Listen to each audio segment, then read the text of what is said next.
इस वीडियो में हमने बहुत डिटेल में डिस्कशन किया है कि किस तरीके से आप अपनी डिस्क्रिप्टिव तैयारी को कर सकते हो, अपने मार्क्स इंक्रीज कर सकते हो। ऑब्जेक्टिव क्वेश्चंस आपकी कितनी हेल्प करेंगे, क्या आपको अभी बैठ के फुल मॉक टेस्ट लगाने चाहिए या टॉपिक वाइज मॉक लगाने चाहिए, या आपको क्लासेस देखनी चाहिए, नोट्स देखने चाहिए अगर आप टीयर 2 की तैयारी कर रहे हो। ये वीडियो बहुत बहुत मदद करने वाली है आप लोगों की। पूरी वीडियो देखना, एंड तक देखना, बहुत अच्छे से समझाया, हर एक चीज को बहुत डिटेल में समझाने की कोशिश करी है। 15-20 मिनट को देके देखो अपनी लाइफ में, ये डेफिनेटली एक क्लैरिटी देगी आपके माइंड में और आपको पता लगा देगी कि आपको जाना किस डायरेक्शन में। साथ ही अगर आप लोग किसी भी एग्जामिनेशन की तैयारी कर रहे हो टीयर 2 में, है ना, तो हम लोगों ने descriptivetest.com एनरोल, ये इसका आपको यहां पर अवेलेबल करा दिया है। सारे के सारे जो सब्जेक्ट्स हैं, चाहे वो पीआरटी हो, नॉन टीचिंग में hostel warden, JSA, lab attendant, library science, staff nurse हो, या पीजीटी में बायोलॉजी हो, बायोटेक्नोलॉजी हो, केमिस्ट्री हो, कॉमर्स हो, कंप्यूटर साइंस हो, इकोनॉमिक्स हो, इंग्लिश हो, ज्योग्राफी हो, हिंदी हो, हिस्ट्री हो, केवीएस पीजीटी, मैथ हो, फिजिक्स हो, टीजीटी में आर्ट हो, कंप्यूटर साइंस हो, इंग्लिश हो, हिंदी हो, केवीएस, एनएसए, सारे के सारे सब्जेक्ट अगर आप देखोगे, स्पेशल एजुकेटर टीजीटी भी है, तो ये सारे के सारे अवेलेबल हैं। लिंक डिस्क्रिप्शन में लगा हुआ है, आप जाके ले सकते हैं, 499 है। और यहां पर आपको एकेडमिक डाउट्स के लिए 24/7 डाउट्स रिजोल्यूशन होता है, और नॉन एकेडमिक डाउट के लिए सुबह 9 बजे से रात के 9 बजे तक आप लोगों के लिए अवेलेबल होता है। थैंक यू, पूरा वीडियो को देखो। नमस्ते साथियों, ये जो वीडियो है ना, मैं एक क्लियर कट रास्ता देने के लिए बना रहा हूं उन स्टूडेंट्स के लिए जो टीयर 2 की प्रिपरेशन कर रहे हैं। देखो यार, बहुत सारी वीडियोस इंटरनेट पर अवेलेबल है, और बहुत सारी वीडियोस के साथ में प्रॉब्लम ये होती है कि हर एक नई वीडियो आपके दिमाग को बहुत ज्यादा डाइवर्ट करती है। ऐसे में बहुत सारे बच्चे जो क्लासेस देख रहे हैं, बहुत सारे बच्चे जो क्वेश्चंस लगा रहे हैं, जो मॉक टेस्ट लगाना स्टार्ट कर दिया है, तो यार एक्चुअल में हमारे माइंड को ना ये पता होना बहुत ज्यादा जरूरी है कि ठीक समय पे अभी जो समय है वो किस चीज के लिए सबसे ज्यादा बेस्ट समय है। ठीक है, देखो, आई स्कोर्ड 241 मार्क्स, राइट, मेरे 241 नंबर आए हैं, और ऐसा बहुत सारे स्टूडेंट के साथ हुआ। मेरी एक्सपेक्टेशन थी करीब 262 नंबर के आसपास की, 262 मार्क्स की थी। ऐसा बहुत सारे स्टूडेंट के साथ हुआ कि उनके मार्क्स फाइनल आंसर के आने के बाद थोड़े और कम हुए। आई डोंट नो मेरे कम क्यों हुए, because I was very much confident about the thing, but होता है, माइट भी मैंने कोई मिस्टेक करी होगी कैलकुलेशन के टाइम में, आप में से भी वही बहुत सारी चीजों के साथ में हुई होगी। सबसे पहले मैं बहुत सारी बातों पे बात करूंगा, राइट, कि यार सबसे पहले अब क्या करें, एग्जैक्टली अभी क्या करें, पढ़ाई कैसे करें, क्या करना चाहिए, क्या सर अभी हम बैठ के क्लासेस देखें, उतना टाइम है, क्लासेस ना देखें तो क्या करें, सबसे बेस्ट अप्रोच क्या होगी। क्योंकि मैं खुद तैयारी कर रहा हूं, मैंने पास्ट में बहुत सारे एग्जामिनेशंस निकाले हुए हैं, और क्योंकि अब टीयर 2 मुझे भी देना है, और मैं इसलिए तैयारी कर रहा हूं, मैं इसलिए नहीं कर रहा कि मुझे ज्वाइन करना है, मैं इसलिए तैयारी कर रहा हूं क्योंकि मुझे पढ़ाना है। भाई, तुम लोगों का बैच जब निकल जाएगा तो अगली बार जब आएंगे स्टूडेंट, टीयर 3 वाले जो स्टूडेंट आएंगे, तो वो मेरे से पूछेंगे ना, भाई आपने निकाला इस 3 टायर सिस्टम में जो यहाँ पे बात बनाने आ गए, समझ रहे मेरी बात। और मुझे ये एक एडवांटेज है कि अभी मेरी एज है कि मैं ये फॉर्म भर सकता था, तो मैंने भर दिया, सिंपल एज दैट। मैं आपको एक छोटी सी चीज बताऊंगा। कल परसों मैं IIT दिल्ली में था, कल परसों नहीं, आई थिंक हो गए होंगे, 2-4 दिन हो गए होंगे मुझे एटलीस्ट, ठीक है। वहां पे मेरी मुलाकात बहुत सारे लोगों से हुई, और मैंने उनसे पता करने की कोशिश करी कि जो CBSE होती है या फिर कोई एग्जामिनेशन बोर्ड्स होते हैं, ये आजकल कैसे एग्जामिनेशंस बना रहे हैं, मतलब उनका इंफ्रास्ट्रक्चर क्या है, मतलब सॉफ्टवेयर इंफ्रास्ट्रक्चर क्या है। ठीक है, ऑब्वियसली बात है, जो कंपनी बनाती है वो हमें नहीं मालूम होता ना, वो पब्लिकली हम बोल सकते ना पता हो सकता, ठीक है, but most of them are using AI now. बहुत सारे लोग, अब उन सबका ये कहना था कि अब तो AI को शिफ्ट कर दिया है, सब एज़्योर बना रहा है सबके जो होता है। ये एज़्योर क्या है, बेसिकली एक एज़्योर ऑनलाइन जितना भी हमारा कंटेंट होता है उसको मैनेजमेंट करने के लिए, ठीक है। एज़्योर बेसिकली आपकी बहुत सारी बल्क प्रोसेसेस को सेट कर सकता है, एक तरीके का क्लाउड मान सकते हो आप इसे, है ना। खैर, अब वहां उसका यूज करके CBSE हो सकता है एग्जामिनेशन बना रही हो। अब मैं इसमें हो सकता है इसलिए ताकि मैं लीगली बचा रहा हूं, ठीक है, समझदार को इशारा काफी है, ठीक है। बाय द वे, ये बहुत ज्यादा जरूरी हमें अभी जानना है कि जो CBSE है या फिर कोई भी बोर्ड है वो क्यों AI पे आ रहा है। ऑब्वियसली कॉस्ट कटिंग की वजह से, बिकॉज जो मैन पावर है या फिर कॉस्ट कटिंग या फिर फास्ट स्पीड है, ऑब्वियस बात है, मैन पावर उतना टाइम लगाएगा, इतने सारे पेपर, अगर अभी जैसे रिजल्ट आया, इतने सारे पेपर अपने को बनाने होते कितना टाइम लगेगा, बहुत टाइम लग जाएगा, है ना। इतने सारे सब्जेक्ट्स अलग अलग बनाने होंगे, बहुत टाइम लगेगा। लेकिन how much time this Azure or these kind of platforms can take, like Vertex, right? Google Vertex से बहुत कम टाइम लेंगे बॉस, है ना, क्योंकि बल्क में हैंडल कर सकते हैं चीजों को। आई बात समझ में? तो यस, मेरा यहाँ पर ये दिखाने का उद्देश्य ये था कि मैं जब बहुत सारी चीजों को अभी भी मैनेज कर सकता हूं, एंड मैं आपको गारंटी के साथ कह रहा हूं, मैं टीयर 2 भी पास करके आऊंगा और अच्छे मार्क्स से पास करके आऊंगा। मिनिमम मेरे 100 में से आप यू विल फाइंड लाइक कम से कम मेरे को 80 से 85 की उम्मीद है। सेफ स्कोर क्या है? 75%। हर किसी को 75% का टारगेट मिनिमम लेके चलना होगा। मिनिमम आएंगे कहां से बॉस, है ना, कैसे लेकर आओगे? तो सबसे पहले प्रायोरिटी सेट करनी होगी अपने को। प्रायोरिटी क्या होती है भैया? कि हमें ये पहले पता हो कि आखिरकार पढ़ना क्या है, कैसे पढ़ना है और कहां से तैयारी करनी है। ठीक है, ऑब्वियसली, ठीक है। तो सबसे पहले तो मैं यहां पर बात करूंगा, पहली प्रायोरिटी डिस्क्रिप्टिव टेस्ट। देखो यार, हम सब लोगों का ना जो कंपटीशन जो रहा है, मैंने भी अपने पास्ट में ये एग्जामिनेशन देने का खास तौर पर जो सबसे बड़ा उद्देश्य ये था, मैं इस एग्जामिनेशन के लिए बहुत एक्साइटेड हूं, है ना। I am very very much excited about this examination because ये बिल्कुल नया अनुभव है सबके साथ में। और यहां पर ना वो नहीं जीतेगा जो रट्टू तोता होगा। बहुत सारे लोग सोच रहे होंगे अब मैं क्वेश्चंस को रट जाऊंगा, ना, बहुत बड़ी गलती होगी। ये सबसे बड़ी गलती होगी अगर आप क्वेश्चंस को रटने की सोच रहे हो, क्योंकि वहां पर जब आप जाओगे ना बेटा पेपर में, वहां पर आएगा एक रैंडम क्वेश्चन। यहां पर इसको वो जीतेगा जिसका प्रेजेंस ऑफ माइंड होगी, जिसकी क्या होगी जी? प्रेजेंस ऑफ माइंड होगी, मतलब दिमाग मौजूद रहेगा उस क्वेश्चन को कैसे हैंडल करना है ये। और ये प्रेजेंस ऑफ माइंड कैसे बढ़ाई जाती है? रेंडमाइजेशन सिचुएशन से। अलग अलग रैंडम सिचुएशन अपने को दो, प्रेजेंस ऑफ माइंड बढ़ती है। ये रैंडम सिचुएशन दे कैसे? दोस्तों, इसी प्रॉब्लम को सोल्व करने के लिए मैंने आप लोगों के लिए प्लेटफॉर्म बनाया descriptivetest.com।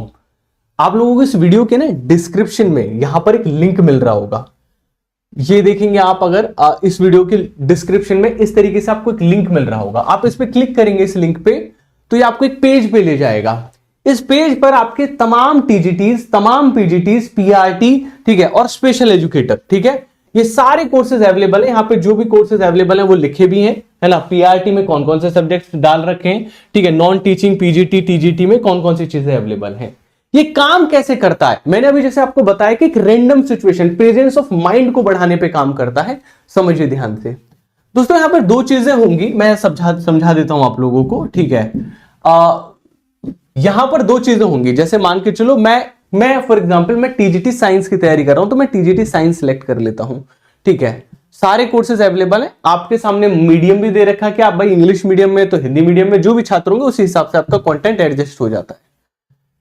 मैं ये कह रहा था, ये चार चीजें देते हैं, प्रैक्टिस डिस्क्रिप्टिव, प्रैक्टिस ऑब्जेक्टिव। ध्यान से समझिएगा, practice descriptive, practice objective, study notes और एनसीईआरटी एग्जाम्पलर। हमने यहां पे चार चीजें दी हैं। ये जो प्रैक्टिस डिस्क्रिप्टिव है ना, आप देख रहे होंगे ना यहाँ पे ये जो टॉपिक्स दे रखे हैं, आपके जो सिलेबस के अंदर जो टॉपिक्स हैं, और हर सब्जेक्ट के साथ वैसा ही है, ठीक है, हर एक सब्जेक्ट के साथ वैसा ही है। यहां पर जितने भी टॉपिक्स दे रखे हैं, यहां पर देखो सारे के सारे जितने भी टॉपिक्स दे रखे हैं, आपको हर एक टॉपिक पर कम से कम एक डिस्क्रिप्टिव क्वेश्चन को यहां से अटेम्प्ट करना चाहिए। खुद से नहीं कि मैं खुद मार्किंग कर रहा हूं, बैठ के 4 नंबर दे रहा हूं, खुद को 2 नंबर दे रहा हूं ना, इससे कराओ मार्किंग, क्योंकि ये बहुत बहुत ज्यादा स्ट्रिक्ट मार्किंग करता है और as per CBSE norms marking करता है, जैसे सीबीएसई के नॉर्म्स है। ध्यान से देखिए, यहां पर जो ग्रीन वाले दिख रहे हैं आपको, वो टॉपिक्स वो हैं जो कवर हो चुके हैं। रेड वाले जो टॉपिक्स हैं वो हैं जो कवर होने बाकी हैं। तो ये आप लोगों को भी आइडिया रहेगा कि मेरे कितने टॉपिक कवर हो गए हैं। अगर आपको कोई टॉपिक कवर नहीं हुआ, उनको ग्रीन करो, मतलब कवर करो, उस पर क्वेश्चन लगाओ। अब आप कहोगे कि सर आप अगर हमारी इतनी हेल्प करना चाहते तो इसे फ्री में क्यों नहीं दे देते थे, 499 प्राइस क्यों रखा? अच्छा क्वेश्चन है। मैं बस आप लोगों से दो चीजों के क्वेश्चंस मैं पूछूंगा आपसे वापस से, कि मुझे एक ओसीआर का प्राइस बता दो। ऑप्टिकल कैरेक्टर रीडिंग का जो एक क्वेश्चन का केवल पढ़ने का जो प्राइस है, मतलब आप आंसर करोगे, फोटो खींचोगे, भाई सॉफ्टवेयर तो पढ़ेगा ना उसे, सॉफ्टवेयर तो नहीं जानता आपने क्या लिखा हुआ है, तो उसको पढ़ने का कॉस्ट मुझे बता दो, एक पेज का। मैं बता देता हूं, मैं हेल्प कर देता हूं, 2 से 3 रुपए। अगर यहां पर 60 टॉपिक हैं और मैं मान के चलता हूं कि एक क्वेश्चन भी आप लगाओगे, एक क्वेश्चन भी आप अटेम्प्ट करोगे, एक एक क्वेश्चन हर एक टॉपिक पे, 60 गुना 3 180 रुपए हुआ। ये केवल ओसीआर की कॉस्टिंग आ गई मुझे, सर्वर डेटाबेस की, और उसके अलावा फिर जो आपको आंसर रीराइट करके देगा उसकी, और ये तो केवल यही वाला पार्ट है। अभी इसका यहां पर आओ जरा एक बार, ऑब्जेक्टिव टेस्ट देखो। यहां पर जो हम पहले डिस्क्रिप्टिव लगा देंगे, मैं दिखा देता हूं कैसे काम करता है। एक डिस्क्रिप्टिव क्वेश्चन लगा के देखते हैं। तो ये बिल्कुल रैंडम क्वेश्चन आया मेरे सामने, मैं नहीं जानता था इस क्वेश्चन को, ठीक है। ये एकदम रैंडम क्वेश्चन आया, ठीक है। Explain the phenomena of electromagnetic induction, ये एकदम रैंडम क्वेश्चन आया, मैं नहीं जानता था। तो अब मेरा माइंड इसको इस तरीके से नहीं देखेगा कि यार ये तो रटा रटा आया है, इसको पढ़ लेते हैं। मेरा माइंड इसको काम करेगा, सोचेगा, समझेगा और ओपन होगा। कम से कम 50 क्वेश्चंस ऐसे डिस्क्रिप्टिव के रैंडम क्वेश्चन लगा के जाने हर किसी को, ठीक है। और फिर अपना उत्तर जो भी आपने लिखा है वो यहां पे क्लिक करो। उत्तर लिखने के बाद उसके अपने उत्तर की फोटो यहां पर अपलोड कर दो। जैसे यहां पे रिटर्न है ना, एक रिटर्न की फोटो अपलोड कर दो, सबमिट कर दो इवैल्यूएशन को। ये पीडीएफ आप अटैच कर सकते हो 2-3 पेजेस की बना के। मैक्सिमम कोशिश करना कि इस तरीके के पेजेस का उपयोग करें, क्योंकि मोस्टली चांसेस हैं कि इस तरीके के पेपर पे आप लोगों का पेपर होगा A4 पे, है ना, ज्यादातर चांसेस है। वहां पे कुछ और हो जाए तो अच्छी बात है, क्योंकि इस पे राइटिंग खराब आती है, तो इस पे ज्यादा से ज्यादा प्रैक्टिस करना। जब आंसर अपलोड कर दोगे तो आपको केवल बताएगा नहीं, क्लैरिटी बताएगा, फैक्चुअल कितना था बताएगा, क्या मिसिंग था बताएगा, और आपको क्या लिखना चाहिए था वो बताएगा, और आपको नंबर भी बता देगा कि भाई साहब आपका स्कोर तो बहुत पुअर है, आप दोबारा तैयारी करो। ये है असली तैयारी अगर आपको वाकई में सिलेक्शन पाना है। ये हवाई बातें नहीं हो रही है, ये है असली तैयारी, क्योंकि ये सबसे ज्यादा जरूरी है आज के टाइम में, ठीक है। दूसरा, जब डिस्क्रिप्टिव क्वेश्चन एक टॉपिक का लगा लो तो उसी टॉपिक पे फिर डिस्क्रिप्टिव आपको ऑब्जेक्टिव क्वेश्चन लगाने, क्योंकि ऑब्जेक्टिव भी तो आएंगे ना 60 नंबर के। तो मान के चलो इलेक्ट्रिक करंट पहला टॉपिक है, इसके 50 क्वेश्चन दे रखे हैं यहां पर, तो अपने को 50 क्वेश्चन लगाने हैं ऐसे कर करके, ठीक है। 50 क्वेश्चन। अब देखो, ये अकेला एकमात्र ऐसा प्लेटफॉर्म है जहां पर अभी का सिलेबस डला हुआ है, जो रिसेंट का सिलेबस केवी ने दिया है, जो लेटेस्ट सिलेबस अभी केवी ने दिया है वो डला हुआ है। बाकी कोई दूसरा प्लेटफॉर्म उठा के देख लो, कंपटीशन में कोई भी प्लेटफॉर्म उठा के देख लो, हर किसी ने पुराना सिलेबस दे रखा है, नए सिलेबस के हिसाब से चीजें नहीं कर रखी, पुरानी रिकॉर्डिंग दे दी है। और भैया एक चीज से बच जाना, अभी का जो समय है क्लासेस से बच जाना। कोई टॉपिक समझ नहीं आ रहा है उसे यूट्यूब पे सर्च कर लो, लेकिन ये बैच का जो सिस्टम है ना, अब वो तुम्हारे लिए नहीं रहा, क्योंकि टाइम ही नहीं है उतना कि तुम 180, 160, 190 वीडियोस देख पाओ हर एक टॉपिक पे, है ना। कोई मतलब ही नहीं बनता, कोई मतलब ही नहीं बनता। कोई अगर कर लेगा तो बहुत ही ज्यादा भैया वो होगा, है ना। दिन के 4 से 5 घंटे इन एमसीक्यूज को और इन डिस्क्रिप्टिव क्वेश्चंस को प्रैक्टिस करने में लगाओ। कोई चीज समझ में ना आए तब स्टडी नोट्स का यूज कर लो, और जब सब कुछ अच्छा हो जाए तो एनसीईआरटी के एग्जाम्पलर्स लगा लो। एनसीईआरटी के एग्जाम्पलर्स जो एनसीईआरटी के बाद में दिए होते हैं, जैसे कि यहां पर हमने क्लास के हिसाब से कर रखा है, टीजीटी में 6ठी 7वीं 8वीं 9वीं 10वीं का, तो ये साइंस के जितने भी 6th क्लास में क्वेश्चंस हैं वो सारे निकाल के दे देगा यहां पर। तो ये भी आप लगा सकते हो, ये भी आप अटेम्प्ट कर सकते हो। और फिर भी अगर कोई दिक्कत बन जाए तो भैया जब वो भी कर लो तो क्वेश्चन बैंक का यूज करो। ये क्वेश्चन बैंक बना रहे हैं आप लोगों के लिए, यहां पर आप देख सकते हो प्रीवियस ईयर के सारे क्वेश्चन पेपर्स मिल रहे हैं, ठीक है। ये सारे टॉपिक वाइज क्वेश्चन दे दिए, बट ये बहुत जनरलाइज्ड है, याद रखिएगा। क्वेश्चन बैंक जेनेरिक है, वो आपको अपने सिलेबस के हिसाब से चाहिए तो आपको यहां से ही लगाने होंगे ऑब्जेक्टिव से। क्वेश्चन बैंक एक जर्नलाइज्ड है जहां पर आप और भी एग्जामिनेशंस के साथ में तैयारी कर सकते हो। तो क्योंकि फोकस ये नहीं था, फोकस था सर्विंग का, अपने स्टूडेंट्स को सर्व करने का। वरना यहां पर ये दो चीजें देते रुक जाते, नोट्स नहीं देते, एनसीईआरटी एग्जाम्पलर्स नहीं देते, क्वेश्चन बैंक नहीं देते, और अभी इसमें और भी चीजें ऐड करूंगा मैं, क्योंकि हमेशा से एक सपना देखा है कि अपने स्टूडेंट्स को सर्व करने का।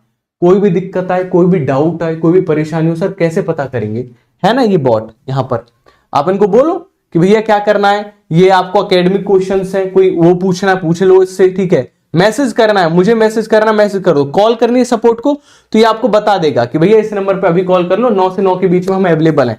ये आपके हर तरीके से हेल्प करेगा। और देखो यहाँ पे आता रहेगा कि सपोर्ट अवेलेबल है अभी या नहीं है, सपोर्ट कॉल करने के लिए अवेलेबल है नहीं है, तो हर लेवल पर आपकी हेल्प हो जाएगी।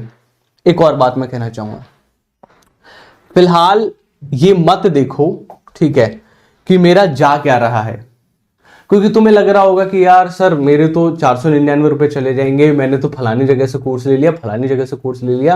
मैं मानता हूं तुम्हारे 499 में से मैं वापस कर रहा हूं 490 480 रुपए। अगर वो तो और ज्यादा यूज कर लोगे तो और मेरा तो घाटा ही है, ठीक है, समझ रहे हो मेरी बात।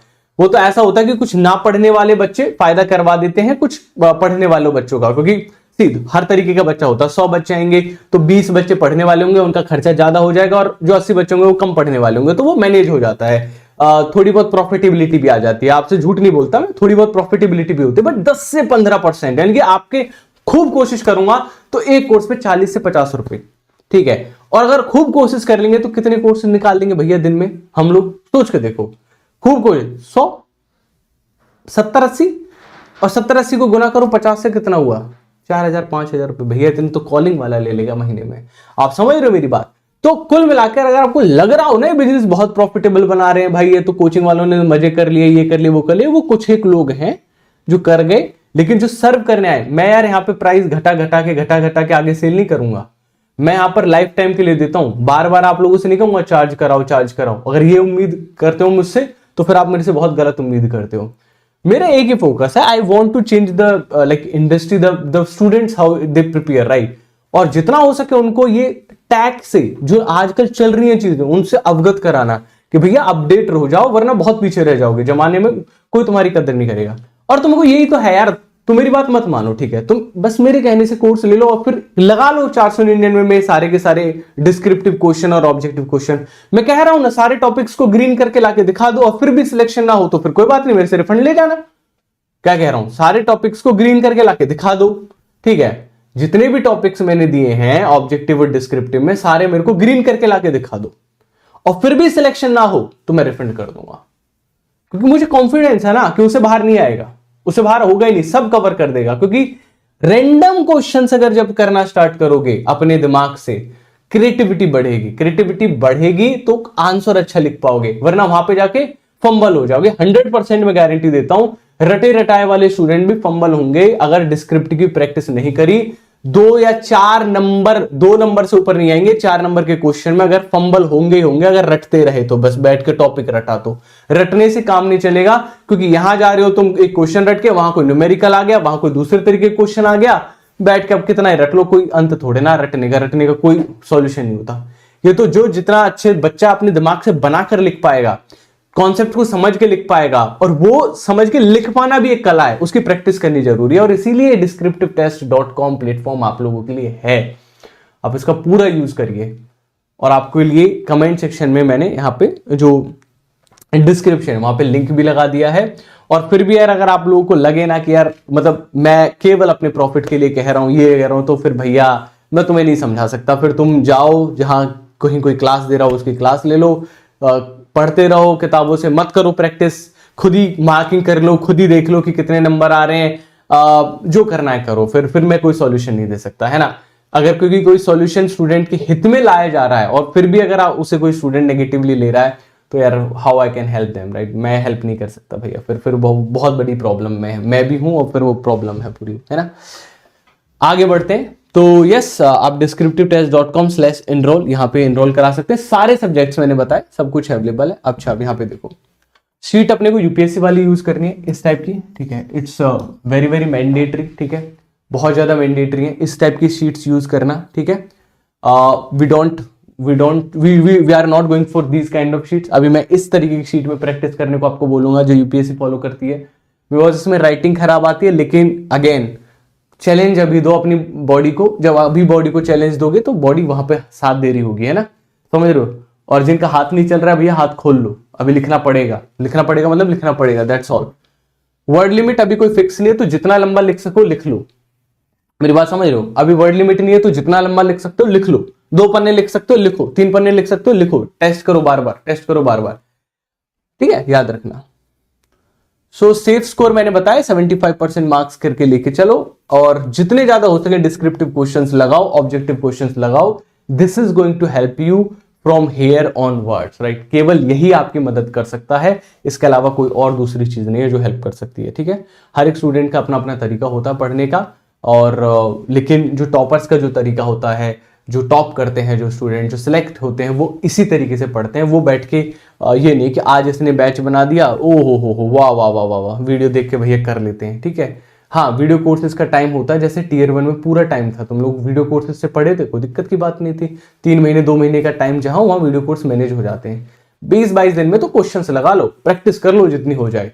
और हाँ, एक और बात, फुल मॉक टेस्ट लगाएं सर? ना भैया, फुल मॉक टेस्ट का अब टाइम नहीं है। मैं बता दूं रीजन क्या है। देखो फुल मॉक टेस्ट जो होता है ना, फुल मॉक टेस्ट, उसके साथ इश्यूज क्या है? फुल मॉक टेस्ट के साथ में, फुल मॉक टेस्ट के साथ इश्यू ये रहता है मेरे भाई कि जो फुल मॉक टेस्ट है, मान के चलो मैंने पूरा मॉक टेस्ट लगाया, 60 क्वेश्चन थे, तो एक टॉपिक से एक क्वेश्चन में प्रैक्टिस कर पाया, करेक्ट बात है भाई। 60 क्वेश्चन थे तो 60 टॉपिक में से एक क्वेश्चन से, एक टॉपिक से एक क्वेश्चन आया होगा, ज्यादा से ज्यादा 2 आगे होंगे। ये कितने चांसेस हैं कि वो 2 क्वेश्चन पेपर में फंस जाएं? लेकिन अगर मैं टॉपिक वाइज मॉक लगा रहा हूं, अगर मैं 40, 20, 30 क्वेश्चंस लगा रहा हूं, तो देयर आर हाई चांसेस कि मेरे उस 30-40 में से 2 क्वेश्चन, एक क्वेश्चन पेपर में फंस जाएगा। मेरी बात समझ रहे हो? क्योंकि वहां पे मेहनत ज्यादा लगती है टॉपिक वाइज में, इसलिए स्टूडेंट बचता है। और हमारा दिमाग ट्रेन ही इस तरीके से हुआ है कि कोई भी चीज जो डिफिकल्ट होती है ना, उसे खतरा समझ लेता है, डिफिकल्ट चीज को खतरा समझ लेता है। और पेपर की तैयारी क्रैक किया जा सकता है, बहुत आराम से किया जा सकता है। बस ऐसे शीट पे बना बना के प्रैक्टिस करो। लाडले मेरे से ले जाओ भाई तुम, है ना? बस मेहनत करो, ठीक है? मेहनत करना बहुत जरूरी है। जैसे मेहनत करोगे तो डेफिनेटली आपका सिलेक्शन होगा, इसमें कोई डाउट की बात नहीं, ठीक है? All the very best, thank you so much.